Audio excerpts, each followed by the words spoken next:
जय जगन्नाथ नमस्कार सांग मैंने आज आपण को मोर नुआ ब्लॉग को स्वागत। महापात्र बाबू माने स्वामीजी आज माछ खाइबा को बहुत इच्छा थिला से सकाळे सकाळे फ्रेश हो सारी चली गले माछ मार्केट को माछ आनिबा माछ आनी कहले जे कि याको भल से टिके सफा करि नबो सफा करि नै तमे तम तरीका रे बनै नबो आ ता सहित पोटल आलू भजाटे भी भाजिबो। सेथिपाई मु डेरी न करी रोसई प्रस्तुति रे लागि पड़िली। सेथिपाई पोटल आलू भजा करिबा पई मु पोटल आलू सब काटि नेली। तापरे स्वामीजी आनिथिबा माछ को आई मीन पोहला माछ को भल भाव में धोई नेली। धोई नहीं सारिबा परे ता देहरे किछि लुण लंका हळदी भल भाव में गोले दे 10 ରୁ 15 मिनिट पर्यंत मुझे छाड़ीदेली। या भितर मोर पोटल आलू भजा हो गलानी। तापर गोटे कढ़ईटे नेली से किछि तेल गरम करने छाड़ीदेली। तेल भल भाव में गरम हो गला परे हाई फ्लेम करिथिबा गैस को लो फ्लेम करदेली कारण सबु बेले तेल छिटा गुड़ा मो उपरे सब बेले पड़े। सेथिपाई मुझे लो फ्लेम कर बर्तमान गुड़े रखिथिबा माछ गुड़ी को आनिली। भल भाव में तेल गरम हो जाइथिबार मु बर्तमान तेल देहरे माछ को छाड़ीदेली। एते बड़ बड़ गोटा गोटा माछ को देखि मु तो फास्ट डर जाइतली जे कि मु याको भल भाव में नौटै पारिबि कि नाही। हेला भी सही प्रकार काम नौटै पारली नहीं। सेथिपाई बापा को फोन कली। बापा कहले जे कि चामच आ खड़िका साहाय्य तू ताको नौटै दे। तापर 15 मिनिट पर्यंत गैस को बंद करी मते भी पोहला माछ को नौटेवा समय लगिगला।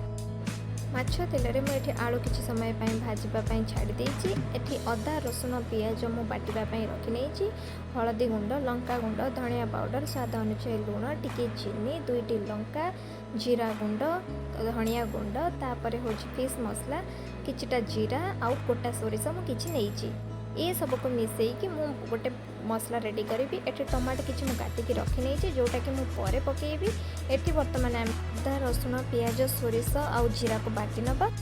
आलू भाजिकी काढ़ी सारिबा पर से तेल रे वर्तमान आम बटा मसला दबा। जो बटा मसला आम बाटिकी रखिथिले अदा पियाज रसुण सोरिष जीरा आउ कंचा लंका से बटा दे सारिबा पर ताको किछि समय पर्यंत आम घोड़े दबा।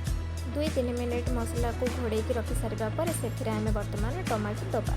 टमाटो दे सारिबा पर जो आलू को आम भाजिकी रखिथिले हल्का से आलू को वर्तमान आम देदेबा सिझिबा पाई कारण आलू जदि एबे वर्तमान आम से आड न करिबा ताहले से माछ झोल सहित सेटा सिझिबो नाही। आलू से पकई सारिबा पर किछि समय पर्यंत ताको घोड़े रखिदेबा। अति कम रे होची 5 ରୁ 7 मिनिट पर्यंत आम ताको घोड़े रखिदेबा। ता भितर आमर टमाटोटे सिझिजिबो एवं ता सहित जो आलू पड़िछि से आलू भी पाखापाखि 80% से सिझी जाइथिबो।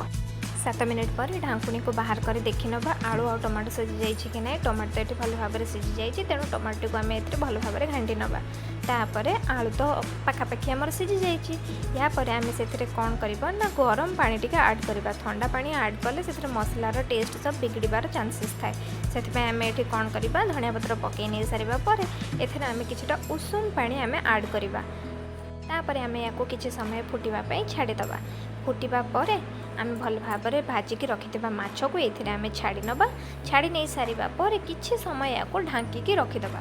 पानी टिके मरीगला पर आमर प्रस्तुत हो गला पोहला माछर झोल। खाई जनइबे टेस्ट केमती होईची। बाय बाय सांग माने।